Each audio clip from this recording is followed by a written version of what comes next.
Cabinet में आया 18 प्रस्तावों में से 16 प्रस्ताव पास। यूसीसी पर कैबिनेट की नहीं लगी मुहर। 6 फरवरी को कैबिनेट में रखा जाएगा प्रस्ताव। सीएम पुष्कर सिंह धामी ने पौड़ी को दी करोड़ की सौगात। शहीद जसवंत सिंह रावत की मूर्ति का अनावरण कर किया रोड शो।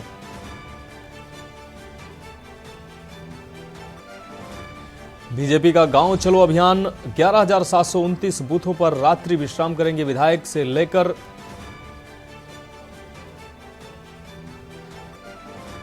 उत्तराखंड हाईकोर्ट की मुख्य न्यायाधीश बनी ऋतु बाहरी। राष्ट्रपति की मंजूरी के बाद नियुक्ति अधिसूचना जारी।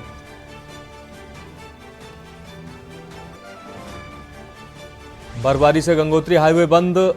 बद्रीनाथ मार्ग पर बर्फ हटाने का काम शुरू। पर्यटकों ने किया औली का रुख। और आज फिर से प्रदेश में बदलेगा मौसम का मिजाज।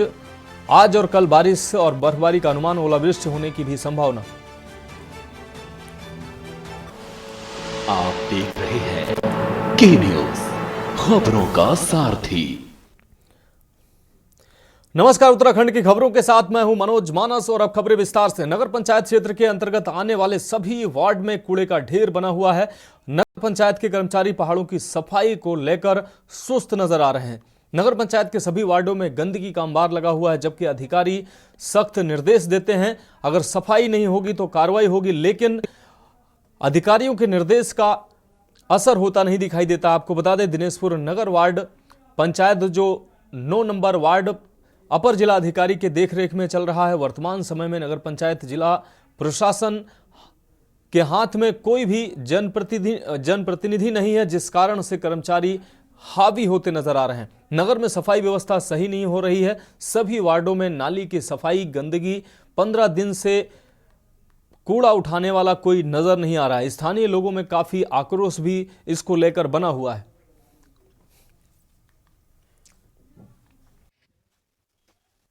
ये आपके सामने ही है, आप इन्हें देखें। हफ्ता भर हो चुका है लगता है, अभी तक उठा नहीं है। और सामने गांव में गली में बच्चे रहते हैं। बीमारियों की जड़ है ये। हम तो बस इतनी उम्मीद करते हैं कि अर्चन साहब से और ईओ मैडम से कि इसको तत्काल से तो साफ करवाएं, नहीं तो जो स्थानीय लोग हैं वो इस चीज़ को लेकर फिर नगर पंचायत में मतलब एक घेराव करेगा, या घेराव कह सकते हैं, या जो भी है अपनी एप्लीकेशन या अपनी परेशानी, वो उनके साथ फिर बात की जाएगी। अरे सफाई करने वाले तो रोज आ रहे हैं, लेकिन उनसे कह भी रहे हैं, उसके बावजूद भी ये मतलब सफाई नहीं कर रहे। लगभग 1 हफ्ता हो गया, रोज कह रहे हैं कि कूड़ा को उठा लो, कूड़ा को उठा लो, आज करेंगे कल करेंगे करके लगभग 1 हफ्ता हो गया, अभी तक सफाई नहीं है। बढ़ेंगे अगली खबर की ओर। खबर पौड़ी से है, जहां सीएम के कार्यक्रम को लेकर प्रशासन की ओर से विभिन्न पेट्रोल पंपों पर बीती देर शाम से ही गाड़ियों की लंबी कतारें लगने लगी। बड़े वाहनों में डीजल भराने के लिए राजस्व उप निरीक्षकों की भी तैनाती रही। राजस्व उप निरीक्षक सत्येंद्र सिंह चौहान से मिली जानकारी के अनुसार एसडीएम सदर द्वारा उन्हें गाड़ियों में डीजल भरवाने के लिए कोटद्वार रोड पर स्थित पेट्रोल पंप में पर्ची काटने का काम सौंपा गया है, लेकिन उनके द्वारा डीजल भरवाने के प्रायोजन व कार्यक्रम को लेकर अभी तक कोई जानकारी नहीं दी गई है। एक वो बन जाता है। अब हम लोगों ने गाड़ियां लाके यहाँ फील्ड पर खड़ी तो कर दी है, लेकिन इसकी सेफ्टी कुछ भी नहीं है। आए दिन यहाँ किसी का साइड शीशा तोड़ देता है, कोई शीशा तोड़ देता है। इकट्ठा कई गाड़ियों के शीशे तोड़ दिए गए हैं। अब रुक करते हैं अगली खबर का। आगामी लोकसभा चुनाव को देखते हुए राजनीतिक दलों ने अभी से कमर कसनी शुरू कर दी है, जिसके चलते पार्टियों की ओर से विभिन्न कार्यक्रमों के माध्यम से पार्टी कार्यकर्ताओं को अभी से चुनाव कार्यक्रम में जुटाकर पार्टी की जीत के लिए काम करने का आह्वान किया जा रहा है। इसी क्रम में विकासनगर अंतर्गत हरवटपुर में भाजपा ग्रामीण मंडल द्वारा गांव चलो अभियान के तहत कार्यकर्ता सम्मेलन का आयोजन किया गया। मंडल प्रभारी नवीन रावत की अगुवाई में हुए कार्यकर्ता सम्मेलन में भाजपा के स्थानीय पदाधिकारी और कार्यकर्ताओं ने शिरकत की है, जहां मंडल प्रभारी नवीन रावत ने बताया कि पार्टी की ओर से बूथ स्तर पर कार्यकर्ताओं को जोड़कर आगामी लोकसभा चुनाव की रणनीति पर काम किया जा रहा है। साथ ही गांव चलो अभियान के तहत घर घर तक पहुंचकर पार्टी की नीतियों और योजनाओं को जन जन तक पहुंचाया जा रहा है।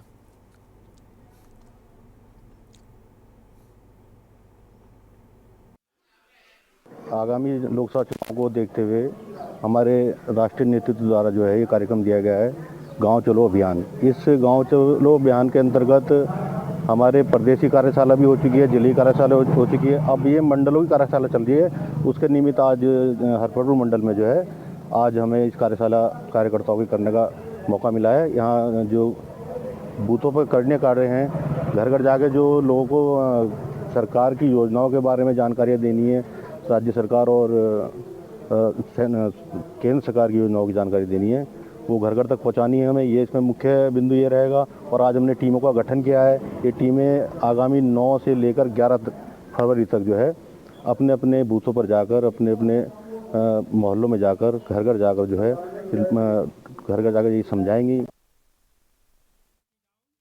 बढ़ेंगे अगली खबर की ओर। उत्तराखंड प्रदेश ऑटो विक्रम महासंघ ने आरटीओ द्वारा 3 व्हीलर और विक्रम में जीपीएस लगाने के आदेश का विरोध किया है। देहरादून के उत्तरांचल प्रेस क्लब में प्रेस वार्ता कर महासंघ के अध्यक्ष महंत विनय सारस्वत ने कहा कि महासंघ आरटीओ के इस आदेश का पुरजोर विरोध करेगा। साथ ही उन्होंने कहा कि केंद्रीय ऑटो एक्ट में इस तरह का कोई भी नियम नहीं है जिसके अंतर्गत विक्रम और 3 व्हीलर को जीपीएस लगाने की अनिवार्यता हो। इसके साथ ही उन्होंने कहा कि प्रदेश में बढ़ रहे ट्रैफिक को लेकर सरकार को 3 व्हीलर और विक्रम के नई लाइसेंस देने का भी महासंघ विरोध करेगा। ये तरह तरह के रूल बना करके विक्रम और 3 व्हीलर को शहर से और हरिद्वार ऋषिकेश से बाहर करने का प्रयास कर रहे हैं। महासंघ का ये कहना है कि जो ये नए नए परमिट ला करके तरह तरह से उत्पन्न कर रहे हैं, हम उसका विरोध करते हैं। हम नए परमिट का बिल्कुल विरोध करते हैं। और जो इन्होंने बहुत से रूल रेगुलेशन ये हमारे अब बढ़ेंगे अगली खबर की ओर। हाथरस में राम कथा कर रहे तुलसी पीठाधीश्वर रामभद्राचार्य महाराज जी अचानक उनकी तबीयत बिगड़ गई। सीने में दर्द और सांस लेने में दिक्कत होने पर उन्हें देर रात एयर एम्बुलेंस से देहरादून लाया गया, जहां उन्हें एक निजी अस्पताल में भर्ती कराया गया। प्रारंभिक जांच में उनके सीने में संक्रमण का पता चला है। देहरादून में उनका इलाज कर रहे डॉक्टर श्री कृष्ण अवतार ने कहा कि जगत गुरु रामभद्राचार्य की तबीयत अभी पहले से काफी बेहतर है और खतरे की अब कोई बात नहीं है।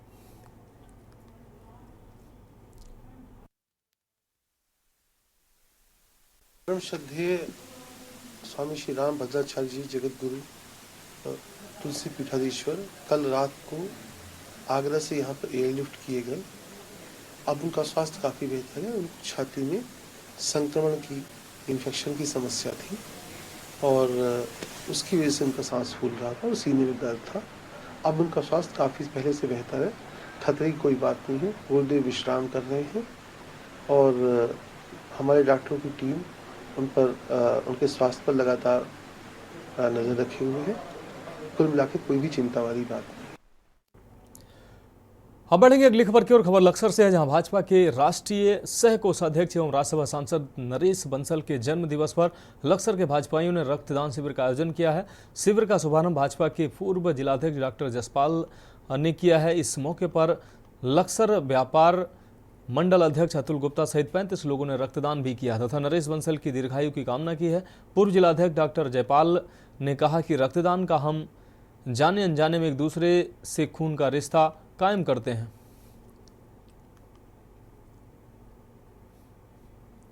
रक्तदान एक बहुत बड़ी चीज़ है सर। कोई भी नीड किसी पेशेंट को जब भी होती है सर, ये जीवन दान है। रक्तदान महादान है सर। आपने देखा होगा डेंगू का इतना ज़्यादा वो रहा, इससे बड़ा दान दुनिया में कोई नहीं हो सकता जो किसी को जीवन दान दे। इसलिए ज़्यादा से ज़्यादा ये इस तरह के होने चाहिए सर। रक्तदान का यही है लोगों का मैसेज कि ब्लड डोनेट कीजिए, सेफ रहिए और लोगों की जान बचाइए। भारतीय जनता पार्टी के हमारे वरिष्ठ नेता जो पूर्व में भी हमारे प्रदेश के संगठन महामंत्री रहे हैं, अनेक दायित्वों पर लगातार जिन्होंने संगठन को आगे बढ़ाने का काम किया है और वर्तमान में राज्यसभा सांसद हैं और राष्ट्रीय हमारी जो संगठन की टीम उसमें सह कोषाध्यक्ष हैं। निश्चित रूप से हमें गर्व है अपने नेता पर और उनकी दीर्घायु के लिए यहाँ पर ब्लड डोनेशन कैंप का आयोजन किया गया है। कहना चाह रहे हैं कि आज राज्यसभा सांसद नरेश बंसल जी का जन्मदिन है। इस अवसर पर रक्तदान शिविर लगाया गया है। काफ़ी बढ़ चढ़ के लोग, बाजार के लोग हिस्सा ले रहे हैं और काफ़ी यूनिट दे रहे हैं। मैसेज ये है कि नरेश बंसल जी की आयु बहुत लंबी हो। अब बढ़ेंगे अगली खबर की और खबर पौड़ी से है, जहां सीएम धामी ने पौड़ी जिले में 800 करोड़ की धनराशि की योजनाओं का शिलान्यास और लोकार्पण किया है। सीएम धामी ने शहीद राइफलमैन जसवंत सिंह की मूर्ति का भी अनावरण करते हुए रांसी स्टेडियम का नाम शहीद जसवंत सिंह रखा है। वहीं संबोधन में सीएम धामी ने यूसीसी के बारे में कहा कि इस विषय को कैबिनेट में पास होने के बाद विधानसभा में रखा जाएगा। सीएम धामी ने कहा कि जल्द ही उत्तराखंड देश का पहला राज्य बन जाएगा जहां समान नागरिक संहिता लागू होगी। जो हमारी माताएं बहनें हैं उनके उत्थान के लिए, उनके उन्नयन के लिए, उनको आत्मनिर्भर बनाने के लिए उनको हर प्रकार से मजबूती मिले, रोजगार करें, स्वरोजगार करें, आर्थिकी को बढ़ाएं। उसके निमित्त जो आज यहाँ मातृशक्ति महोत्सव जो हमारा मातृशक्ति के उत्थान का उनको एक मंच देने का कार्यक्रम था, उस महोत्सव में आज 850 करोड़ से भी ज़्यादा योजनाओं का लोकार्पण और शिलान्यास हुआ है, जो निश्चित रूप से पौड़ी जनपद के विकास में एक नया अध्याय इससे लिखा जाएगा।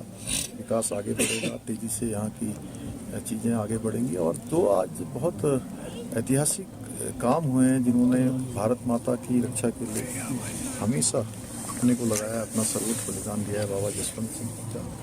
उनका भी आज प्रतिमा का अनावरण हुआ और यहीं पर आज जहाँ इतना बड़ा हमारा यहाँ पर तिरंगा ध्वज आज यहाँ स्थापित हुआ, वहीं जो पहले हमारे CDS थे रावत जी, उनकी प्रतिमा आज अनावरित हुई है। आज का दिन हमारे लिए बहुत गौरव का दिन है, बहुत खुशी का दिन है और हमने ये भी संकल्प लिया है जहाँ मातृशक्ति का उत्थान करेंगे वहीं हमारा राज्य आगे बढ़ेगा और हर प्रकार से समृद्धि को प्राप्त होगा। हिंदुस्तान के श्रेष्ठ राज्यों में हम शामिल होंगे, उस दिशा में हम लोग काम कर रहे हैं। अब रुक करते हैं अगली खबर का। भारतीय जनता पार्टी द्वारा लाल कुआं में गांव चलो अभियान मंडल कार्य समिति की बैठक गांधी पार्क में आयोजित हुई है, जिसमें आगामी 9 फरवरी से 3 दिवसीय गांव चलो अभियान कार्यक्रम आयोजित किया जाएगा, जो कि 11 फरवरी तक चलेगा, जिसमें प्रत्येक बूथ पर जाकर भाजपा कार्यकर्ता प्रवास करेंगे और उनकी समस्याओं को जानकर उनके समाधान का प्रयास करेंगे। इस दौरान विधायक डॉक्टर मोहन सिंह बिष्ट ने बताया कि भाजपा एक अनुशासित पार्टी है जिसके द्वारा विभिन्न कार्यक्रम आयोजित किए जाते हैं। इसी क्रम में गांव चलो अभियान शुरू किया जाएगा। उम्मीद है कि अन्य कार्यक्रमों की तरह गांव चलो अभियान भी सफल रहेगा।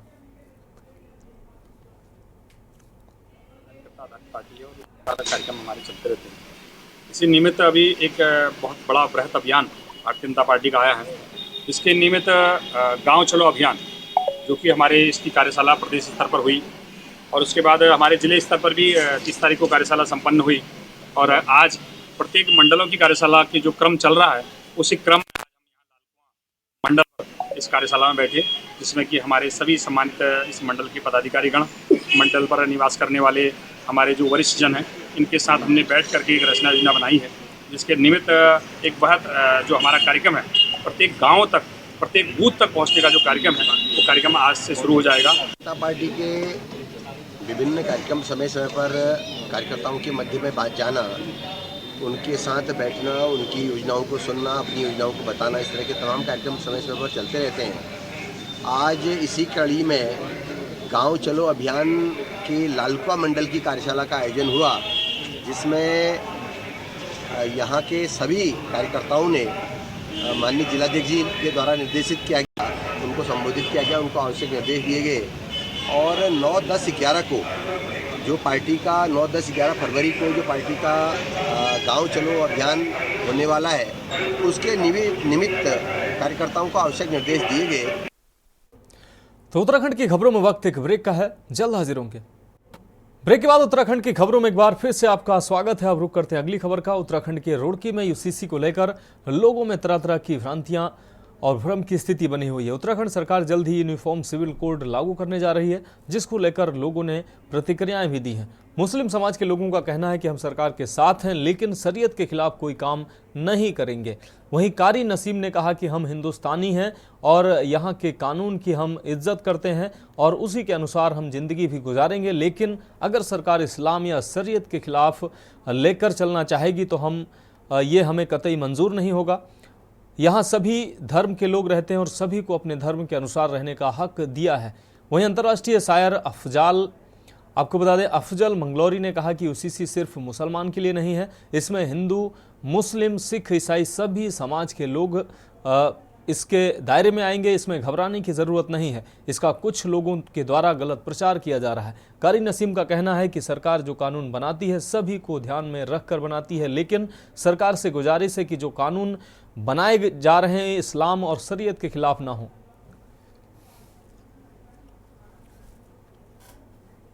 हमें आज जैसे कि सोशल मीडिया के जरिए समाचार चैनलों के माध्यम से पता चला कि वो ड्राफ्ट पेश किया गया है। अभी उसकी पूरी स्टडी की नहीं हम लोगों ने, लेकिन मेरी कहना ये है कि सिर्फ वो मुसलमानों के लिए नहीं है। मुसलमानों को डरने की, घबराने की कोई ज़रूरत नहीं है। उसमें हिंदू भी, मुसलमान भी, सिख भी, ईसाई भी, बौद्ध भी, सबके लिए वो बनाया गया, सिर्फ मुसलमानों के लिए नहीं। कुछ लोग ऐसा प्रचार कर रहे हैं, दुष्प्रचार। मैं तो समझता हूँ कि जब मोदी सरकार ने सबका साथ, सबका विकास और सबका विश्वास जो नीति है, उसके अंतर्गत ही ये यूसीसी का ड्राफ्ट आया होगा। किसी तरह से भी ठीक नहीं बैठता, फिट नहीं बैठता है उत्तराखंड क्या पूरे देश की भौगोलिक स्थिति के आधार पर।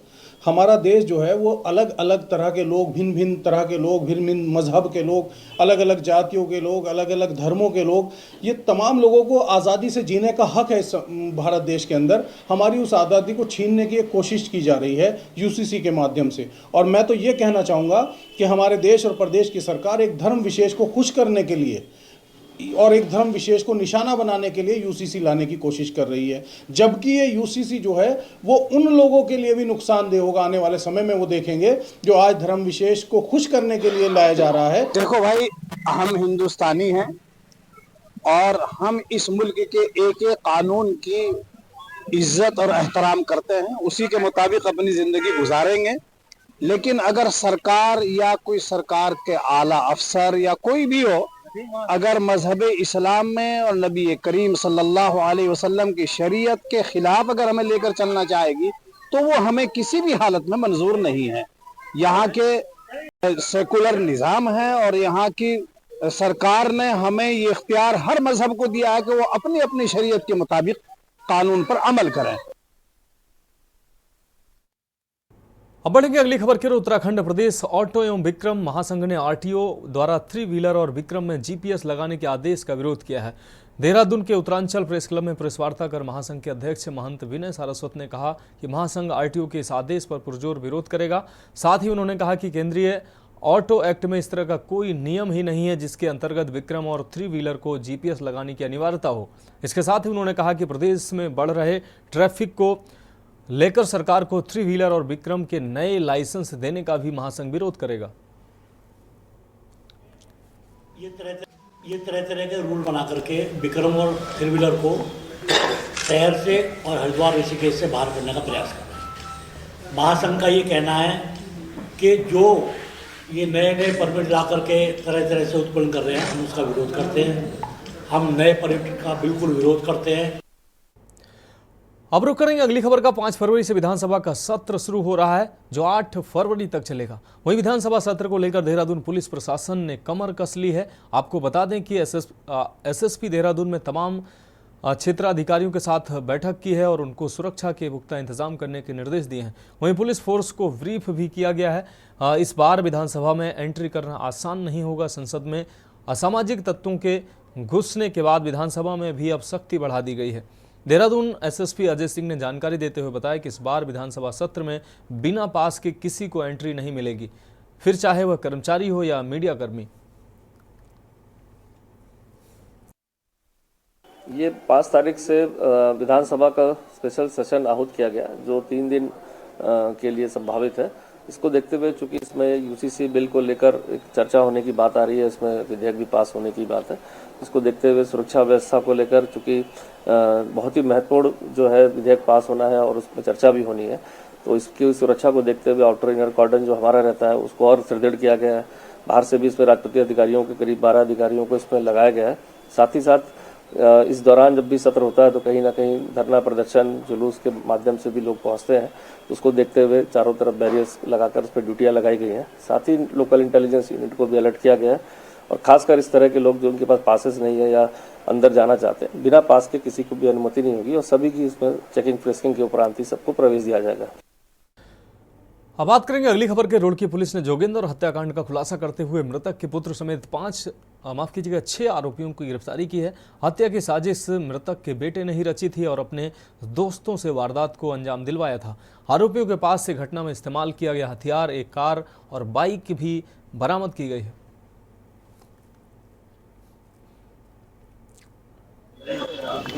ये 27 दिसंबर को एक पेट्रोल पंप स्वामी की यहाँ गंगनहर थाना क्षेत्र में पनियाला रोड पे जोगिंदर जिनका नाम था, इनकी हत्या इनके ऑफिस में ही कर दी गई थी, जिसमें सीसीटीवी फुटेज से भी ये बात सामने आई थी कि 3 लोगों के द्वारा ये हत्या की गई थी और ये ऑटोमेटेड वेपन से हत्या की गई थी। इसमें 10 राउंड टोटल फायर हुए थे।